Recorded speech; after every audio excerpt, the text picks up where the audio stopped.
Hi అందరికీ. మీరు ఎప్పుడైనా the sunset below the horizon లేదా న్యూ హొరైజాన్స్ ఆఫ్ నాలెడ్జ్ అనే మాటలు విన్నారా?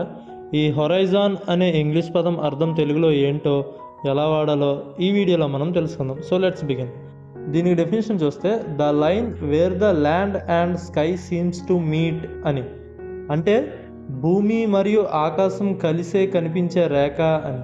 అంటే సముద్రంలో లేదా పొలంలో చూసినప్పుడు, అంటే ఆకాశం భూమి కలిసినట్లు కనిపించే గీత అని, లేదంటే దూరపు అంచు అని కూడా చెప్పవచ్చు. ఒక్కో సందర్భంలో జ్ఞానం లేదా అవకాశాల పరిమితి అని కూడా మనం ఈ హొరైజాన్ అనే వర్డ్తో చెప్పొచ్చు. దీనికి ఎగ్జాంపుల్ చూస్తే the sunset below the horizon అంటే సూర్యుడు క్షితిజ రేఖ కింద అస్తమించాడు అని అర్థం. వీడియో నచ్చితే లైక్ చేయండి. మరిన్ని వీడియోస్ కోసం ఛానల్ అయితే సబ్స్క్రైబ్ చేసుకోండి. Thanks for watching.